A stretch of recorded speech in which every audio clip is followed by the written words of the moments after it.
प्यारे बच्चों, आज हम 7वीं कक्षा में तीसरा पाठ प्रारंभ करेंगे। शीर्षक है हिमालय की बेटियां और इसके लेखक हैं नागार्जुन।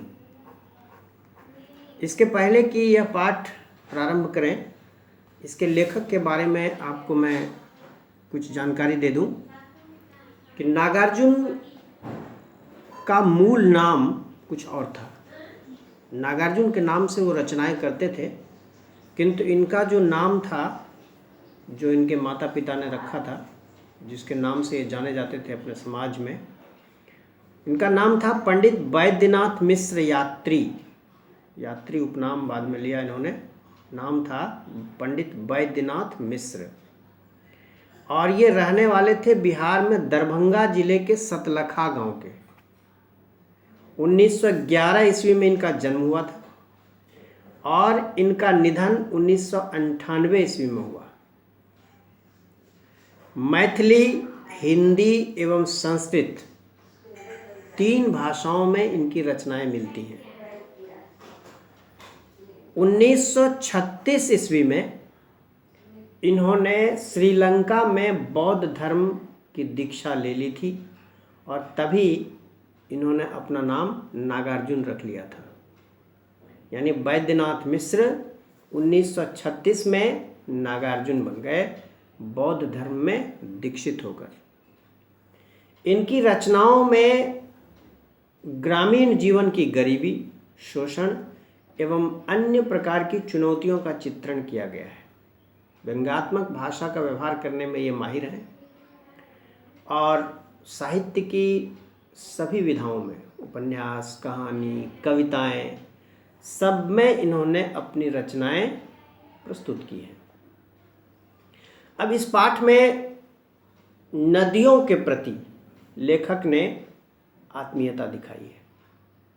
हमारे समाज में, हमारी संस्कृति में नदियों को माता कहा गया है, गंगा मैया। उसी तरह से और भी नदियां हैं। नदियों के साथ मातृत्व का भाव भारतीय समाज में स्वाभाविक रूप से जुड़ा हुआ है। अब हिमालय की बेटियां, गंगा माँ है तो जो माँ है वो किसी की बेटी होगी, कहीं से उत्पन्न हुई होगी, कहीं से पैदा हुई होगी। तो वो हिमालय से निकलने वाली नदियों को हिमालय की बेटियां कहा गया है। नागार्जुन ने इसके बारे में बहुत अलग भाव प्रस्तुत किया है। नदियां माता तो है ही हैं, इसके साथ ही अन्य संबंध भी ढूंढने का प्रयास किया गया है इस पाठ में। अब आइए, इसको पहले मैं एक बार इसका मुखर वाचन करता हूँ, आप भी करेंगे इसको। अभी पाठ के दौरान कुछ शब्द आएंगे जो नए होंगे आपके लिए, मैं उसका अर्थ लिखाऊंगा, उसको भी आप नोट करते जाएंगे। पहले इसका वाचन है, ध्यानपूर्वक सुनिए। और कहाँ इसमें अल्प विराम है, कहाँ अर्ध विराम है, कहाँ पूर्ण विराम है, किस शब्द का किस प्रकार से उच्चारण किया गया है, इन सब बातों को ध्यानपूर्वक देखेंगे, समझने का प्रयास करेंगे। अभी तक मैंने उन्हें दूर से देखा था। बड़ी गंभीर, शांत, अपने आप में खोई हुई लगती थी। संभ्रांत महिला की भांति वे प्रतीत होती थी। उनके प्रति मेरे दिल में आदर और श्रद्धा के भाव थे। माँ और दादी, मौसी और मामी की गोद की तरह उनकी धारा में डुबकियां लगाया करता। कितने प्रकार के संबंध आ गए। माँ, दादी, मौसी, मामी, ये सब बड़े स्नेहिल संबंध हुआ करते हैं। बच्चा इनके साथ बहुत लगाव महसूस करता है, इनकी गोदियों में बहुत मस्ती के साथ खेलता है। परंतु इस बार जब मैं हिमालय के कंधे पर चढ़ा तो वे कुछ और रूप में सामने थी। हिमालय जाकर नदियों का उद्भव जहाँ है, जहाँ प्रारंभ है, वहाँ गए तो नदियों के बारे में इनकी मान्यता बदल गई। कुछ अलग ढंग से सोचने लगे। मैं हैरान था कि यही दुबली पतली गंगा, यही यमुना, यही सतलुज समतल मैदानों में उतरकर विशाल कैसे हो जाती है। इनका उछलना और कूदना, खिलखिलाकर लगातार हंसते जाना, इनकी यह भावभंगी, इनका यह उल्लास कहाँ गायब हो जाता है मैदान में जाकर। किसी लड़की को जब मैं देखता हूँ, किसी कली पर जब मेरा ध्यान अटक जाता है, तब भी इतना कौतूहल और विस्मय नहीं होता जितना कि इन बेटियों की बाल लीला देखकर। यानी जो नदियाँ समतल मैदान में आकर माँ की तरह गंभीर हो जाती हैं, उसमें मातृत्व का भाव आता है। वो नदियाँ अपने उद्भव स्थान पर जहाँ प्रारंभ होती हैं, वहाँ बेटी की तरह, नन्हे मुन्ने लड़कियों की तरह वो रहती हैं। उसी प्रकार की चपलता, उसी प्रकार की चंचलता उसमें होती है। लेकिन समतल मैदान तक आते आते वो नदियाँ माँ की तरह गंभीर हो जाती हैं। ये लेखक का अनुभव है। कहाँ भागी जा रही हैं? वह कौन लक्ष्य है जिसने इन्हें बेचैन कर रखा है? अपने महान पिता का विराट प्रेम पाकर भी अगर इनका हृदय अतृप्त ही है, तो वह कौन होगा जो इनकी प्यास मिटा सकेगा? बर्फ जली नंगी पहाड़ियाँ, छोटे छोटे पौधों से भरी घाटियाँ, बंधुर अधित्यकाएँ, सरसब्ज उपत्यकाएँ, ऐसा है इनका लीला निकेतन। खेलते खेलते जब ये जरा दूर निकल जाती हैं, तो इन्हें देवदार, चीड़, सरो, चिनार, सफ़ेदा, कैल के जंगलों में पहुंचकर शायद इन्हें बीती बातें याद करने का मौका मिल जाता होगा। कौन जाने बुढ़ा हिमालय अपनी इन नटखट बेटियों के लिए कितना सिर धुनता होगा। बड़ी बड़ी चोटियों से जाकर पूछिए तो उत्तर में विराट मौन के सिवाय उनके पास और रखा ही क्या है।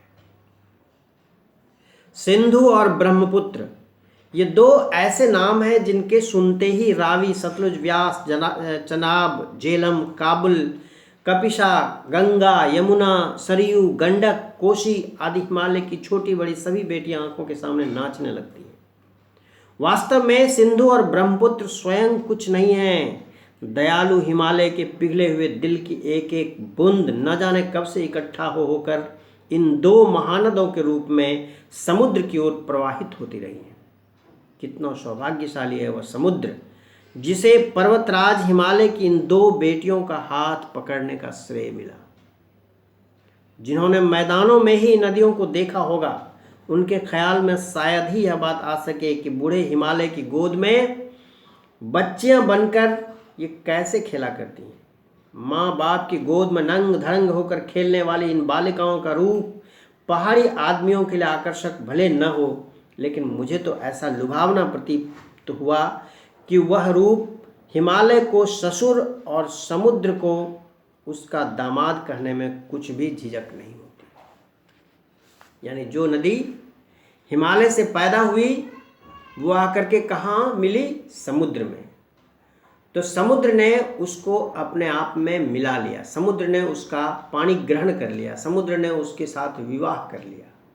जाहिर है अब समुद्र और हिमालय के बीच का कैसा संबंध लेखक ने बताया है? ससुर और दामाद का। ये लेखक की अपनी परिकल्पना है। देखने के बाद, नदियों का उद्भव देखने के बाद उनके मन में नदियों के प्रति बालिकाओं के रूप में नदियाँ नजर आई और समुद्र में मिलने को उन्होंने नदियों का पानी ग्रहण बताया। इसीलिए समुद्र को हिमालय का दामाद कहने में लेखक मानता है कि इसमें कोई झिझक नहीं होनी चाहिए। कालिदास के विरही यक्ष ने अपने मेघदूत से कहा था, वेत्रवती, वेतवा, नदी को प्रेम का प्रतिदान देते जाना, तुम्हारी वह प्रेयसी तुम्हें पाकर अवश्य प्रसन्न होगी। यह बात इन चंचल नदियों को देखकर मुझे अचानक याद आ गई और सोचा कि शायद उस महाकवि को भी नदियों का सचेतन रूपक पसंद था। दरअसल जो भी कोई नदियों को पहाड़ी घाटियों और समतल आंगनों के मैदानों में जुदा जुदा शक्लों में देखेगा, वह इसी नतीजे पर पहुंचेगा।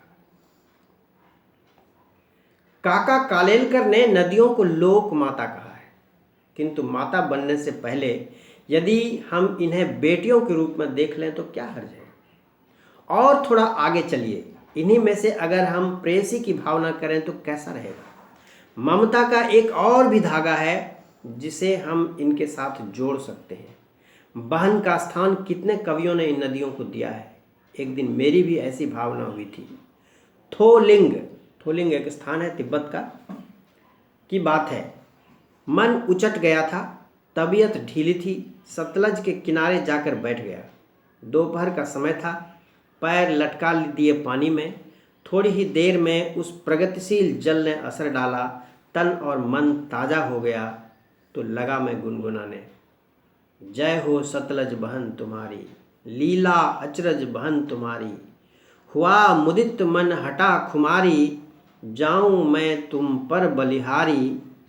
तुम बेटी यह बाप हिमालय, चिंतित पर चुपचाप हिमालय, प्रकृति नटी के चित्रित पट पर अनुपम अद्भुत छाप हिमालय, जय हो सतलज बहन तुम्हारी। तो इस पाठ में लेखक ने सामान्य से हटकर मातृत्व के अतिरिक्त नारीत्व के अन्य रूपों में नदियों को देखने का प्रयास किया है। अब आइए कुछ शब्द हैं उसको नोट कर लें, उसका अर्थ जानते हैं।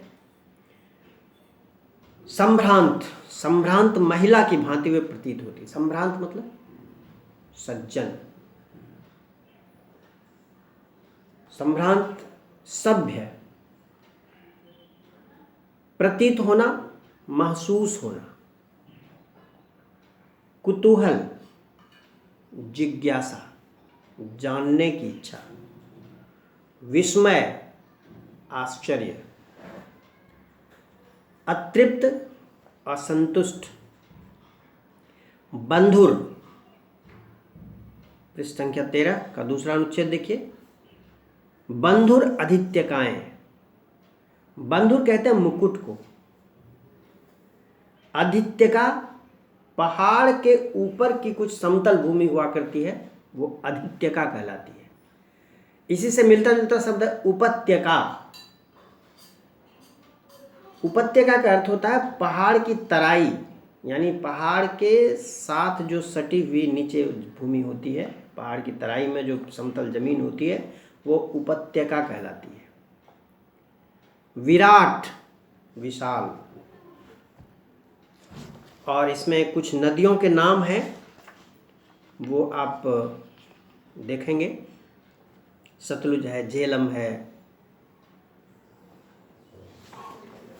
सिंधु है, ब्रह्मपुत्र, यमुना आदि विभिन्न प्रकार की नदियों के नाम हैं।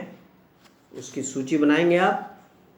और इसका प्रश्न, पहला प्रश्न है, नदियों को माँ मानने की परंपरा हमारे यहाँ काफ़ी पुरानी है, लेकिन लेखक नागार्जुन उन्हें और किन रूपों में देखते हैं। उत्तर लिखेंगे, नदियाँ भारतवर्ष में श्रद्धा के रूप में देखी जाती हैं, श्रद्धा की दृष्टि से देखी जाती हैं। इनके साथ मातृत्व का रिश्ता माना जाता है, नदियों को माँ कहा जाता है। लेकिन इस पाठ में लेखक श्री नागार्जुन ने मातृत्व के अतिरिक्त नदियों को अन्य रूपों में भी देखा है। उन्होंने माँ के अलावे नदियों को बहन, बेटी, प्रेमिका और समुद्र की पत्नी के रूप में भी देखने का प्रयास किया है। दूसरा प्रश्न है, सिंधु और ब्रह्मपुत्र की क्या विशेषताएं बताई गई है। पृष्ठ संख्या 13 पर देखेंगे, तीसरा अनुच्छेद, इसमें आपको इस प्रश्न का उत्तर मिल जाएगा। दयालु हिमालय के पिघले हुए दिल की एक एक बूंद न जाने कब से इकट्ठा होकर इन दो महानदों के रूप में समुद्र की ओर प्रवाहित हो रही है। यानी सिंधु और ब्रह्मपुत्र की विशेषता क्या है कि यह समुद्र से, यह हिमालय से पिघलने वाले बर्फ से बन करके निरंतर समुद्र की ओर प्रवाहित होती हैं और ये नदियाँ बहुत विशाल हैं, विराट हैं। इन्हें महानदी कहा जाता है, महानद कहा जाता है। फिर काका कालेलकर ने नदियों को लोक माता क्यों कहा है? तीसरा प्रश्न। लोक माता मतलब आम आदमी के लिए माँ के समान। लोक मतलब आम आदमी, सामान्य लोग। तो नदियाँ सबको आश्रय देती है, सबके काम आती है। आपको मालूम हो कि दुनिया की जितनी भी सभ्यताएं हैं उनका विकास नदियों के किनारे ही हुआ, क्योंकि पानी हमारे जीवन की एक बहुत मौलिक आवश्यकता है। हवा के बाद यदि कुछ आवश्यक है तो पानी ही है, और पानी के बिना हम जीवन की कल्पना नहीं कर सकते। और पानी का यह स्रोत नदियाँ हैं, इसलिए नदियों को हम माँ का दर्जा देते हैं। नदियों को लोक माता कहा है क्योंकि ये नदियाँ हमारी मूलभूत आवश्यकताओं की पूर्ति करने में सक्षम है। किसी भी प्रकार का उद्योग धंधा कुछ भी करेंगे तो उसमें बिना पानी के वो संभव ही नहीं है, और पानी का स्रोत, पानी का साधन नदी ही है। इसीलिए हमने हमारी संस्कृति में नदी को माता कहा गया है। काका कालेलकर ने नदियों को लोक माता कहा है क्योंकि माँ की भांति ये मानव जीवन की हर आवश्यकताओं को पूरा करती है। हिमालय की यात्रा में, अगला प्रश्न, चौथा प्रश्न, हिमालय की यात्रा में लेखक ने किन किन की प्रशंसा की है? हिमालय की प्रशंसा की है, उसके बाद नदियों की प्रशंसा की है, नदी को विभिन्न रूपों में देखने का प्रयास किया है, और वहाँ की प्राकृतिक सुंदरता का बहुत ज़्यादा वर्णन किया है। बड़ी श्रद्धा भाव के साथ उनकी प्रशंसा की है। तो इस तरह से इन सारे प्रश्नों का उत्तर लिखने का प्रयास करेंगे आप। इसके बाद अगला जो व्याकरण से संबंधित जो बात है वो विशेषण और विशेष्य से संबंधित है, उसको हम अगली कक्षा में आपको बताएंगे। धन्यवाद।